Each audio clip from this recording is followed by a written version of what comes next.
ये पेड़ coal mine के अंदर नहीं है।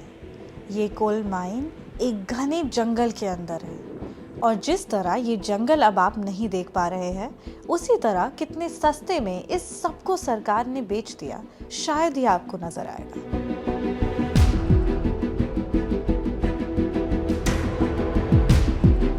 हाय, आई एम शुभांगी और मैं खड़ी हूँ नेशनल ग्रीन ट्रिब्यूनल के सामने। क्यों? क्योंकि आप देश में कहीं भी हो, जंगल कटते हुए जरूर देख रहे होंगे। देश भर में औरतों को निगरानी की आदत होती है। अक्सर कोई ना कोई देख रहा होता है कि वो क्या कर रही हैं, कहाँ जा रही हैं, किससे बात कर रही हैं। लेकिन इन औरतों के लिए जंगल वो ऐसी जगह थी जहाँ सरकार, कंपनी और समाज की नज़र से दूर औरतें अपनी जगह में थी, सुकून की जगह में। जो देख रहे हैं ना, ये महुआ का पेड़ है। इसमें महुआ भी बेचते हैं और उसका फल होता है डोरी, उसका तेल निकालते हैं। जल्द ही मुझे समझ आ गया कि जंगल सिर्फ सर्वाइवल के लिए नहीं है। जंगल लोगों को, पर्टिकुलरली औरतों को, एक फ्रीडम दे रहा था। वो किसी और पर निर्भर नहीं थे। रोज़ की चीज़ें जैसे लकड़ी का कहाँ इस्तेमाल होगा, किस लकड़ी पर क्या खाना बनेगा, और इन सब के बाद एक्सपर्ट चीज़ें भी कि कभी अगर कुछ बीमारी हो जाए, तबीयत ख़राब ना लगे तो किस तरह के पत्ते को खा सकते हैं, ये सब कुछ इन्हें आता था। इसके साथ ही पत्तों से बेचने के लिए सामान बनाना, यहाँ तक कि फटाफट लकड़ियों को ले जाने के लिए रस्सी भी मैंने अपने सामने इन लोगों को बनाते हुए देखा। अभी शाम भी होने जा रहा है, भालू उलू भी आ जाएगा। आता है तो क्या करते हैं?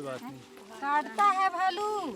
मुझे इस तरह रिकॉर्ड करते देख वो आपस में थोड़ा हंस रही थी, तो फिर मैंने पूछ ही लिया कि आपको अजीब लग रहा होगा ना कि मैं सब कुछ इतनी डिटेल में रिकॉर्ड कर रही हूँ। तो उनका जवाब कुछ बहुत ही सिंपल था कि दुनिया देखे कि ये जो हसदेव का लड़ाई लड़ रहे हैं, उन लोग जंगल से कहाँ ले रहे हैं। तो जो नहीं देखे हैं उन लोग देखें, हम लोग यही चाहते हैं। जंगल बचाने के लिए हो रहे प्रदर्शन में हसदेव का प्रदर्शन काफ़ी पुराना है। वैसे तो इस लड़ाई की शुरुआत 14 साल पहले हुई थी, पर 2024 के अंत तक हसदेव बचाने के लिए 800 दिन तक लगातार धरना स्थल पर ये औरतें बैठी थी। ये कोई मामूली बात नहीं है। 800 दिन तक हर दिन बदलते मौसम और हालात में धरने पर बैठना। 11 बजे तक चले जाते थे अपने धरना में। फिर वहाँ से धरना पे अपनी चर्चा उर्चा करते थे। फिर वहाँ से लगभग 4-5 बजे फिर आ जाते थे घर में। तो फिर अपना घर का खाना पीना हो गया, ऐसे करते हैं। और खेती बाड़ी का सीजन हो गया तो दोपहर को जेंट्स लोग चले जाते थे, हम लोग रोपा लगाते थे। इनकी धीमी आवाज़ सुनकर इन्फ्लुएंस मत होइएगा। मैं नई आई थी तो सभी लोग मुझे परख रहे थे, सोच रहे थे कि क्या बताएं और क्या नहीं। 14 साल से चल रहे इस मूवमेंट में कुछ ही मेन कैरेक्टर्स हैं।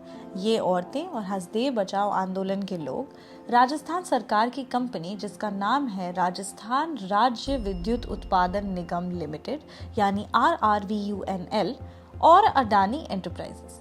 लोगों का कहना है कि सरकार और कंपनी गांव वालों की हर चीज़ पर नज़र रखते हैं। आंदोलन की वजह से कई बार इन्हें डराया और धमकाया भी जाता है, तो वो हर बार सोचते हैं कि किसको कितना बताना है।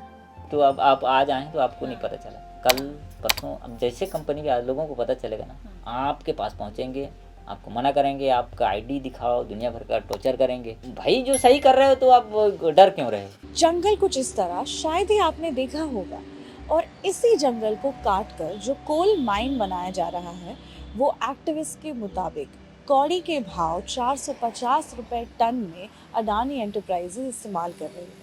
इन्वेस्टिगेशंस के मुताबिक ये वो कोयला है जो कंपनी के हिसाब से RRVUNL को देने के लिए लो क्वालिटी है। तो कंपनी कम दाम पर खुद ही इसे खरीद कर अपने ही यानी अडानी के थर्मल प्लांट में इसका इस्तेमाल अलेजिडली कर रही है।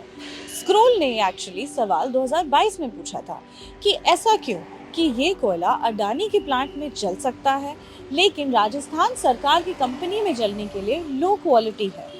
खैर, आज तक तो उन्हें जवाब नहीं मिल पाया है, और इसीलिए हसदेव का केस देश भर में जंगल समझने के लिए काफ़ी ज़्यादा ज़रूरी है, क्योंकि जंगल सिर्फ कट नहीं रहे हैं, उस जंगल का इस्तेमाल बहुत तरह से हो रहा है जो नहीं दिखाई देता। लोगों का कहना था कि सरकार ने उनका साथ ना देकर अडानी कंपनी को बढ़ावा दिया है। हसदेव में लोगों को जमीन देने के लिए मनाना, उन्हें रिहैबिलिटेट करना, सब तरह की ऑपरेशनल चीजें एक्चुअली अडानी ने ही की थी। तो जैसे जैसे दिन बीतते गए हमने यही समझा कि आखिर ये हुआ कैसे। इसी में पहले सरकार को समझ लेते हैं। जंगल और आदिवासी समाज को काफी अधिकार दिए गए हैं। जैसे 2009 में ministry of environment and forest ने जयराम रमेश के अंडर इंडिया के कोल बेरिंग एरियाज को क्लासिफाई करना शुरू किया था। 2 कैटेगरीज बनी, गो एरियाज जहां माइनिंग हो सकती है और नो गो एरियाज जहां माइनिंग नहीं होगी। क्योंकि हसदेव का जंगल सेंट्रल इंडिया का वन ऑफ द लार्जेस्ट अनफ्रैगमेंटेड साल फॉरेस्ट है, ये एक क्रिटिकल एलिफेंट कॉरिडोर भी है। इसीलिए पूरा हसदेव अरण्य का कोल फील्ड, जिसमें 20 से ज्यादा कोल ब्लॉक्स थे, ऑफिशियली नो गो जोन डिक्लेयर किए गए। लेकिन सिर्फ कुछ ही साल बाद जून 2011 में ये नो गो स्टेटस क्वाइटली बाईपास कर दिया गया। फॉरेस्ट एडवाइजरी कमेटी ने भी यहाँ माइनिंग प्रपोजल को 3 बार रिजेक्ट किया था, लेकिन फिर भी जयराम रमेश के अंडर ही सेम मिनिस्ट्री ने अपने ही रूल को ओवर रूल किया और स्टेज 1 को क्लियरेंस दे दी। हसदेव के केस में दिखता है कि पॉलिसी लेवल पर चीजें हुई, लेकिन सरकार ने किया वही जो उसे करना था।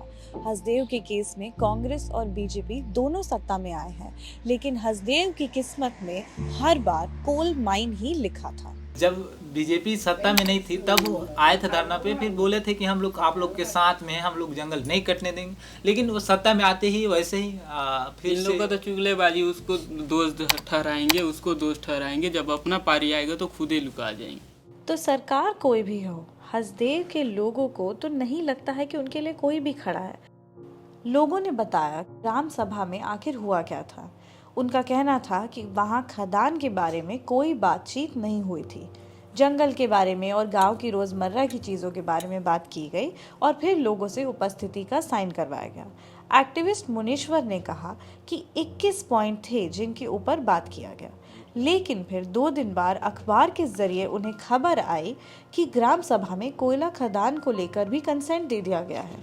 लोगों ने कहा कि फिर जब उन्होंने रजिस्टर चेक किया और कहीं सेक्रेटरी से जाके बात की, तब उन्हें पता चला कि 21 पॉइंट के बाद एक 22वां पॉइंट नीचे ऐड कर दिया गया है। इसी पॉइंट में लिखा हुआ है कि कोल माइन को कंसेंट दे दिया गया। एक तरफ पूरा मतलब अडानी का गुलामी कर रहा है। भले सरकार सरकारी वेतन ले रही है, हमारे जो टैक्स कटता है उससे बदौलत अपना पेट पर्दा चला रही है, लेकिन गुलामी पूरा अडानी कंपनी का कर रहा है। सरकार के जितना कर्मचारी, एसडीएम, तहसीलदार, कलेक्टर, सब एक एक चीज़ को हम बता दिए जाके कि महोदय हमारा जो फर्जी ग्राम सभा हुआ है, हम 21 बिंदु तक बातचीत किए थे, ये हम नहीं किए थे, ये रेट हाउस में हुआ है। और जो जिंदा है आज भी, वो लोग खड़े होकर बोले कि हम बोल रहे थे इस चीज़ को कि आप मत नहीं कर सकते, ऐसे ग्राम सभा को गांव में किया जाता है न कि रेट हाउस में। यहाँ ग्राम सभा समझना जरूरी है। पेसा कानून में जब सभा होती है तो एक गांव के व्यक्ति को चेयर बनाया जाता है, जो सारे डिस्कशंस को ओवरसी करता है, और सरकार की तरफ से सेक्रेटरी होते हैं, जो सिर्फ वहाँ पर मीटिंग के मिनट्स रिकॉर्ड करते हैं और रजिस्टर मेंटेन करते हैं सारी डिटेल्स की कि क्या क्या बात हुई।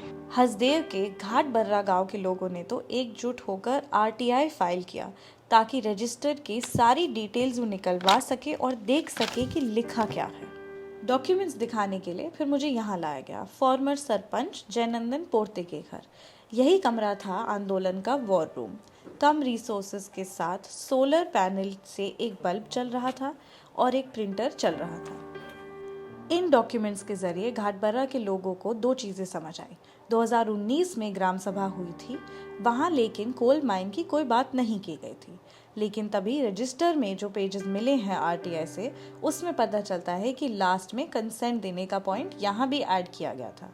इनको लेकर जब लोग सभा के सेक्रेटरी के पास गए तो वहाँ उन्हें सेक्रेटरी ने कहा है कि अलग से जाकर मीटिंग के बाद सस्पेक्टेड एजेंट्स ने उन्हें शहर उदयपुर, जो वहीं पास में एक शहर है, वहाँ जबरन रखा गया करीब 15 दिनों तक, और कुछ इस तरह वहाँ डिटेन करके फोर्स किया गया कि एक्स्ट्रा पॉइंट इस रजिस्टर में ऐड किया जाए जिसमें लिखा हो कि कोल माइन का कंसेंट भी दे दिया गया है। इसके साथ ही लोगों ने जब और डॉक्यूमेंट्स पलटे तो पता चला कि उपस्थिति के सिग्नेचर में 2019 में कुछ ऐसे नाम भी हैं जो एक्चुअली बहुत साल पहले मर चुके थे। ये है एक दिलबंधु, इसका मृत्यु प्रमाण है। इसका मृत्यु तिथि 28/6/2016, लेकिन 2019 का ग्राम सभा में इसका हस्ताक्षर है। अच्छा, वहीं 2019 से 2024 में अगर हम जंप करेंगे तो आरोप और भी गंभीर हो जाते हैं। बासन गांव, जहां पर अडानी कंपनी ने लोगों को रिहैबिलिटेट किया था, वहां के सरपंच ने बताया कि हाल ही में यहां भी बात उठी कि शायद कोल माइन को बढ़ाया जाएगा, जिसमें बासन गांव का भी कुछ हिस्सा माइन में जाएगा। इसके लिए गांव वालों से कंसेंट लेने की प्रक्रिया फिर शुरू की गई। 2024 में हो रहे एक ग्राम सभा में सरपंच ने खुद कहा है कि कंपनी के लोग भी सभा में आए और लोगों पर दबाव डालने लगे कि कंसेंट दिया जाए। उस समय तो दबाव हो रहा था। डिटेल में बताया ना, आप तो गए होंगे उसमें। हाँ, मैं गया था। हाँ, तो उसमें ज़्यादातर तो समर्थन करना करके ही बात चल रहा था। कौन कह रहा था ऐसा? कंपनी वाले भी बोल रहे थे, अधिकारी लोग भी बोल रहे थे। जन सुनवाई में तो लेकिन कंपनी वाला कुछ बोल ही नहीं सकता। बोल तो नहीं सकते हैं, लेकिन दबाव बना के रखते हैं कि बोलना करके। वैसे ऐसा होता भी क्यों ना, क्योंकि जैसे ही मैं इन गांव में घुसी थी, सब जगह मुझे अडानी का ही नाम पढ़ने को मिलता था। बस के ऊपर अडानी, बच्चों के लिए लगाए झूलों पर अडानी, आंगनबाड़ी केंद्र में अडानी, यहाँ तक कि सरकार की डेवलपमेंटल बिल्डिंग्स में भी अडानी। एक्चुअली में अडानी लिखना सिर्फ नाम के लिए नहीं था, ये सारी चीज़ें थी जो CSR के माध्यम से कंपनी ने गांव में बनवाई है। यहाँ तक कि एक पंचायत की बिल्डिंग पर भी मैंने अडानी लिखा हुआ देखा था। तो यानी एक पक्की गवर्नमेंट बिल्डिंग भी कंपनी की बदौलत इन गांव में थी। ऐसा लग रहा था जैसे हर बेहतर डेवलप्ड चीज़ गांव में अडानी की वजह से ही थी। ऐसे में लोगों के जहन में कंपनी को हर तरह से डाल दिया गया था। लेकिन इसके साथ ही सरकार की तरफ से लिए गए इनिशिएटिव्स भी धीरे धीरे कंपनी ही करने लगी थी। सबसे पहली बात तो ये है कि मैंने जो खदान खुले, खदान खुलने के बाद कुछ प्रभावित ग्राम होते हैं। प्रभावित ग्राम में उनको जो है सेवा देना रहता है। मैंने अपनी तरफ से जो भी है वो CSR मत के माध्यम से उनको जो है गांव में लोगों के विकास है, जो भी जैसा समझे उसके हिसाब से उनको काम करना रहता है। कंपनी के CSR इनिशिएटिव्स में भी फिर मुझे पैटर्न दिखने लगे। यहाँ जैसे साली गांव का एग्जाम्पल लेते हैं। साली गांव परसा कोल ब्लॉक के अंडर आता है, जो 2015 में सेंट्रल गवर्नमेंट ने RRVUNL को अलॉट किया था। बाद में RRVUNL ने अडानी एंटरप्राइजेस को mine developer and operator appoint किया। पर 2013 में ही, यानी अलॉटमेंट से भी पहले, अडानी फाउंडेशन ने साली पंचायत में अडानी विद्या मंदिर का स्कूल बच्चों के लिए ऑलरेडी कमीशन कर दिया था।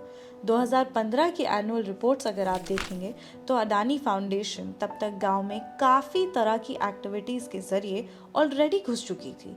कोचिंग क्लासेस चलाना, हेल्थ सर्विसेज देना, किसानों के लिए बैंक अकाउंट खोलना, लोगों को पानी की सुविधा देना, सब कुछ अडानी फाउंडेशन की तरफ से ऑलरेडी लोगों तक पहुंच रहा था। अडानी कंपनी ने एक्चुअली इस इन्फ्लुएंस को काफ़ी यूज़ किया है।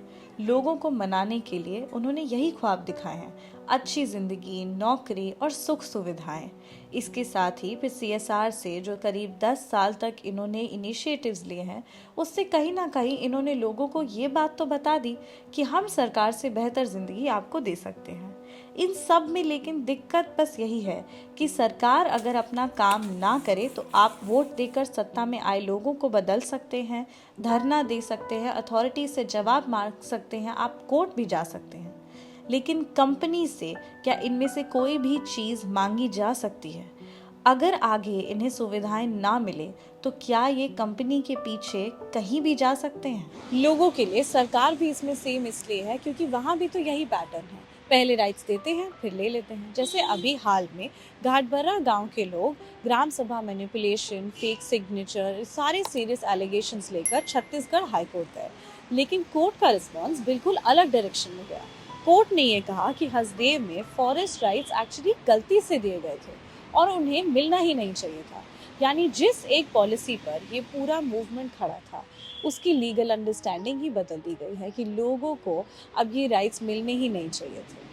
और आज हसदेव के पास इन सब के बाद शायद ही कोई रास्ता बचा होगा।